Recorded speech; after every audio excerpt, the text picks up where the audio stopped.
like probably 14 degrees there, but it was 21 in Waco a weekend ago. 70 some today. Isn't God great? Amen. Tonight, I would like to thank each of you for being here and to say a number of things very quickly. First of all, thank you for helping us elect Donald Trump.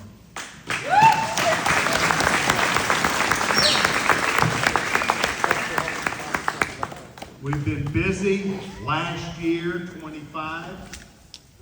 As a matter of fact, really busy. And we accomplished a lot that I think economically will help our country. You will recall, anybody that's been around for any length of time, we kind of struggled to get to 20,000, the stock market, and now it's literally 50,000. That is because Donald Trump went around the world when the dollar was in trouble, and we had lots of competition because Joe Biden is not a capitalist, and Donald Trump went around the world and brought in $7 trillion. That is $7 trillion of investment money that has flowed to the United States of America. I don't agree necessarily with everything that has gone on, but I will tell you I am very much for shutting down the border. And President Trump has very effectively done that.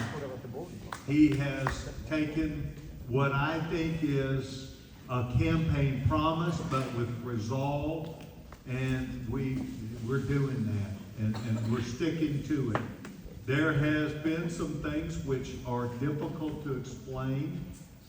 The tariffs, and you and I both know, that can cut both ways. I represent, I'm a 32-year member of the Texas Farm Bureau. I'm for us doing the things that we do, but the president is seeing that through. I am going to tell you that the Greenland issue kind of cuts the way you sell it, but it is in America's best interest to make sure that we put the world on notice that we intend to understand and control Greenland. Mm-hmm. And that is very important for America and her future. There are, thank you. Once again, I would sell things a little bit differently, but I will tell you, the president has the foresight to look ahead of what is in our best interest.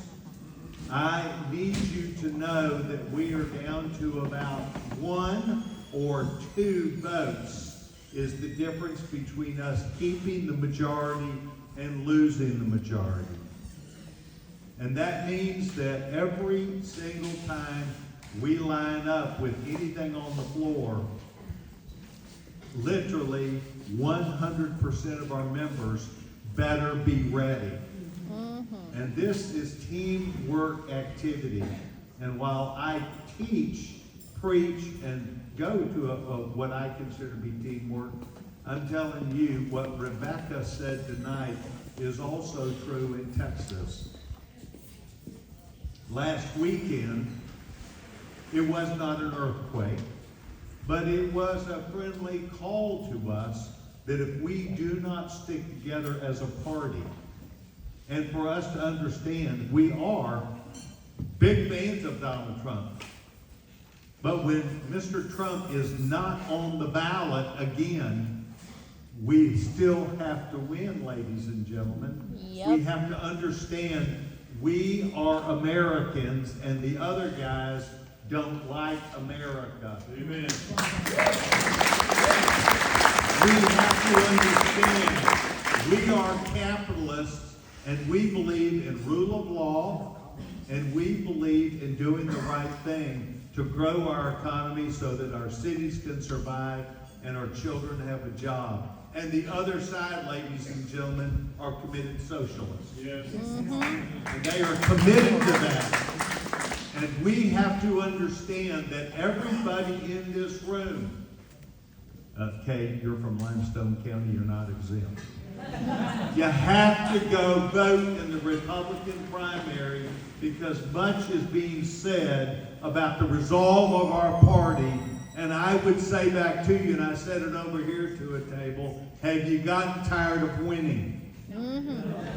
If you have not gotten tired of winning, then you need to make sure in just a few weeks that you get out and vote.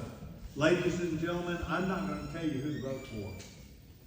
But I hope that the person you vote for, that there will be a conversation, if possible, to say to them, please go work as a team, because we need that in Washington and we need that in Austin too.